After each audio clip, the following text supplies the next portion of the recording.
എല്ലാവർക്കും വിനീത നമസ്കാരം. ശ്രീമദ് ഭാഗവതം ദശമസ്കന്ധം അധ്യായം 40 ശ്ലോകം 13, 14, 15, 16, 17, 18, 19, 20, 21, 22 10 ശ്ലോകങ്ങള് ഇന്ന് നമുക്ക് നോക്കാം. ഭഗവത് ദർശനം സിദ്ധിച്ച ആ ക്രൂരൻ ഗൽഗദകണ്ഠനായി ഭഗവാനെ സ്തുതിക്കുന്നു. ആ സ്തുതി ശ്ലോകങ്ങളാണ് നമ്മൾ കേട്ടുകൊണ്ടിരിക്കുന്നത്.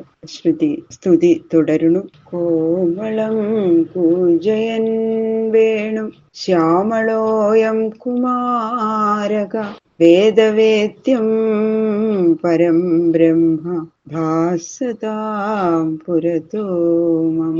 കൃഷ്ണായ വാസുദേവായ ഹരയേ പരമാത്മനെ പ്രണതക്ലേശനാശായ ഗോവിന്ദായ നമോ നമ. ഓം നമോ ഭഗവതേ വാസുദേവായ. ഓം നമോ ഭഗവതേ വാസുദേവായ. ശ്ലോകം 13.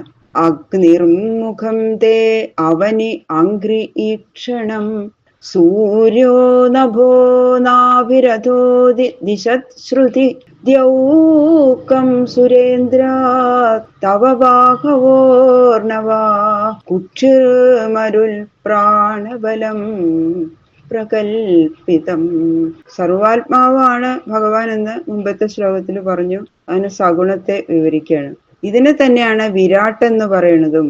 വിവിധ രൂപങ്ങളായിട്ട് എല്ലാവർക്കും കാണപ്പെടുന്ന ലോകം സമസ്തവും ഈശ്വരന്റെ ഓരോ അവയവങ്ങളാണെന്ന് വേദത്തില് പറഞ്ഞിട്ടുണ്ട്. അപ്പൊ ഉപാസകന്മാരുടെ മനസ്സിനെ ഈശ്വരന്റെ ഈ സ്ഥൂല രൂപത്തിൽ ആദ്യം നിർത്തുകയും പിന്നെ ക്രമേണ അവ്യക്ത സ്വരൂപത്തിൽ ഉറപ്പിക്കുകയും ചെയ്യാൻ ഇതൊരു നല്ലൊരു മാർഗമാണ്. അതുകൊണ്ട് വേദകർത്താവായ ഭഗവാൻ തന്നെ തന്റെ അവയവങ്ങളെ ഓരോ ലോകങ്ങളായിട്ട് ഭക്തന്മാർക്ക് കാട്ടിക്കൊടുത്തിരിക്കുന്ന ക്രമത്തെ ഇവിടെ വിസ്തരിച്ചു പറയുകയാണ്. ഹേ ഭഗവാൻ, യോയം അഗ്നിസ്സു തവ മുഖം എന്നീ വേദവാക്യങ്ങള് നിന്തിരുവടിയുടെ മുഖം അഗ്നി ആകുന്നു എന്ന് ധരിപ്പിക്കണം. അതേ പ്രകാരം തന്നെ അങ്ങയുടെ പാദം ഭൂമിയാകുന്നു. പാദമൂലം മുതൽക്ക് ജഘനപര്യന്തമുള്ള നിന്തിരുവടിയുടെ അവയവങ്ങളാണ്. പാതാളമേധസ്യ ഹി പാദമൂലം. ഈ ഭഗവാന്റെ പാദമൂലം പാതാളമാകുന്നു എന്ന് പറയണ്ടല്ലോ ഭാഗവതത്തില്. നിന്തിരുവടിയുടെ നേത്രം സൂര്യനാകുന്നു. നാഭി മുതൽ നെറ്റി വരെയുള്ള അവയവങ്ങള് ഭൂവർലോകം മുതൽ തപോലോകം വരെയുള്ള ലോകങ്ങളാണ്. ശ്രോത്രം ദിക്കുകളാകുന്നു. മൂർധാവ് സത്യലോകമാകുന്നു. ഇന്ദ്രാദികളായ ദിക്പാലന്മാർ നിന്തിരുവടിയുടെ കൈകളാകുന്നു. കുക്ഷി സമുദ്രങ്ങളാകുന്നു. നിന്തിരുവടിയുടെ പ്രാണനും അതിന്റെ ബലവും വായുവാകുന്നു. നിന്തിരുവടിയുടെ സ്വരൂപത്തെ ഉപാസകന്മാർക്ക് ധ്യാനിച്ചുറപ്പിക്കാനായിട്ട് ഇങ്ങനെ വിസ്തരിച്ച് പറഞ്ഞിരിക്കുക. രോമാണി വൃക്ഷൗഷധയ ശിരോരുഹ മേഘാ പരസ്യാസ്തി നഖാനി തേദ്രയ നിമേഷണം രാത്ര്യഹനീ പ്രജാപതി മേഢ്രസ്തു വൃഷ്ടി തവ വീരമിഷ്യതേ. പരമേശ്വരനായ നിന്തിരുവടിയുടെ രോമങ്ങള് വൃക്ഷങ്ങളും ചെടികളും, തലമുടികള് മേഘങ്ങളും, എല്ലുകളും നഖങ്ങളും പർവ്വതങ്ങളും, നിമേഷണ ഉന്മേഷണങ്ങള് രാത്രിയും പകലും, മുഖ്യേന്ദ്രിയം ബ്രഹ്മാവും, രേതസ് വർഷവുമാകുന്നു എന്ന് പറയപ്പെട്ടിരിക്കുന്നു. രാത്രിയും പകലും വിരാട് പുരുഷന്റെ നിമേഷവും ഉന്മേഷവുമാണെന്ന് പറഞ്ഞിരിക്കുന്നത് ബ്രഹ്മാവിന്റെ രാത്രിയും പകലുമാണെന്ന് മനസ്സിലാക്കണം. മനുഷ്യലോകത്തിലെ രാത്രിയും പകലും വ്യക്തി ശരീരഗത ചൈതന്യമായ വിശ്വൻ എന്ന സംജ്ഞയുള്ള ജീവന്റെ നിമേഷോന്മേഷണങ്ങളിൽ നിന്നാണ് ഉണ്ടാകുന്നത്. സമഷ്ടി പുരുഷന്റെ നിമേഷോന്മേഷണങ്ങള് ബ്രഹ്മാവിന്റെ രാത്രിയും പകലും ആകുന്നു. ത്വയി അവ്യയാത്മൻ പുരുഷേ പ്രകൽപിത ലോകാ സപാല ബഹുജീവ സങ്കുല യഥാ ജലേ സഞ്ചികതേ ജലൗകസോപി ഉദുംബരേവ മശകാമനോമയേ.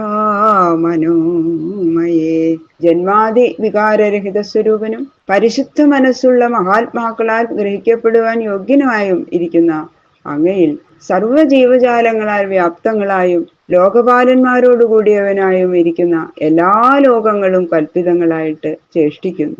ഏതുപോലെ എന്നാൽ ജലത്തിൽ തിമിംഗലാദി ജന്തുക്കളും അത്തിവൃക്ഷത്തിൽ അസംഖ്യം കായകളും ഉണ്ടാകും.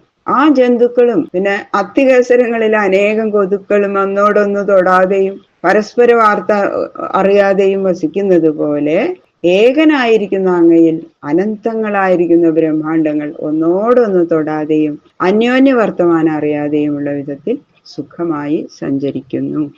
യാനി യാനീകരൂപാണി ക്രീഡനാർത്ഥം വിഭർഷിഹി തൈരാമൃഷ്ടശുചോ ലോക മുദാഗായന്തിതേയശ.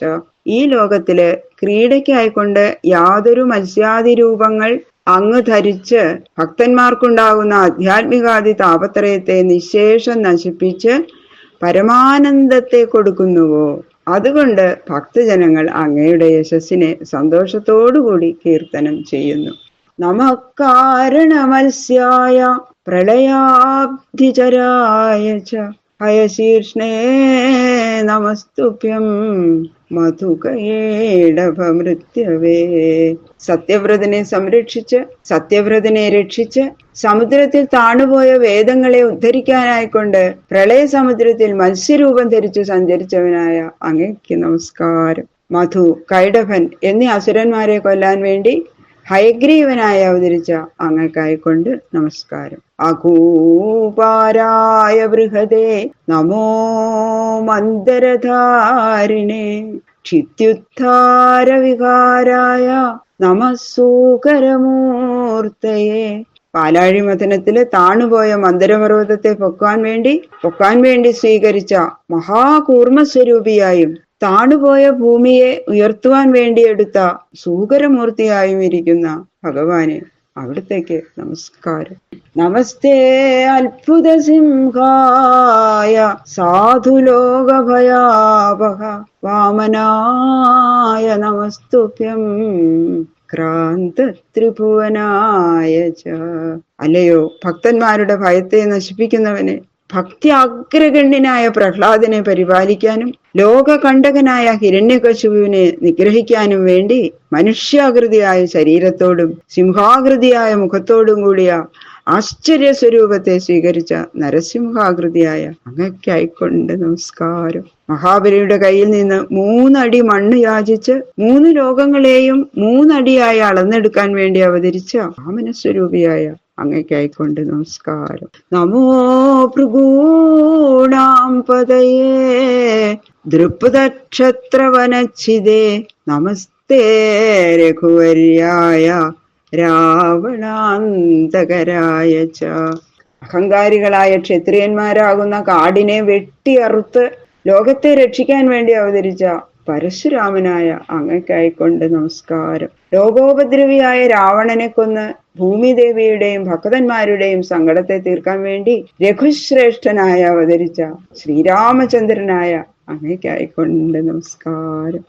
നമസ്തേ വാസുദേവായ നമഃ സംഘർഷണായ ച പ്രദ്യുമ്നായ അനിരുദ്ധായ സത്വതാം പതയേ നമ.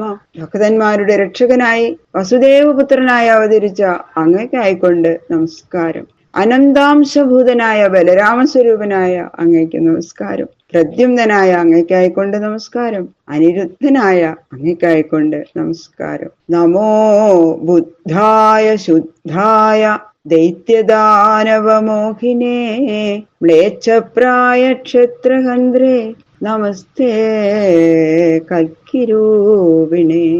ദൈത്യന്മാരെയും ദാനവന്മാരെയും മോഹിപ്പിച്ചവനും പരിശുദ്ധ സ്വരൂപനുമായ ബുദ്ധദേവനായിക്കൊണ്ട് നമസ്കാരം. മ്ലേച്ഛപ്രായന്മാരായിരിക്കുന്ന ക്ഷത്രിയന്മാരുടെ അന്തകനായിരിക്കുന്ന കൽക്കിരൂപിയായ അങ്ങയ്ക്കായിക്കൊണ്ട് നമസ്കാരം. കൽക്കി അവതാരം ആവാൻ പോകുന്നതല്ലേ ഉള്ളൂ ശരിക്ക്. അതെ, ഇപ്പൊ എങ്ങനെ ആ രൂപത്തെ സ്മരിച്ചു എന്ന് അതിന് അങ്ങനെ സംശയിക്കരുത്. ഇങ്ങനെ ദശാവതാരം എത്രയോ കഴിഞ്ഞിട്ടുണ്ട്, ഇനിയും ആവർത്തിക്കുകയും ചെയ്യും. അതുകൊണ്ട് ഇപ്പൊ സ്മരിച്ചതില് തെറ്റൊന്നുമില്ല എന്നാണ് നമ്മൾ മനസ്സിലാക്കേണ്ടത്. ബാക്കിയുള്ള ശ്ലോകങ്ങള് നാളെ നോക്കാം.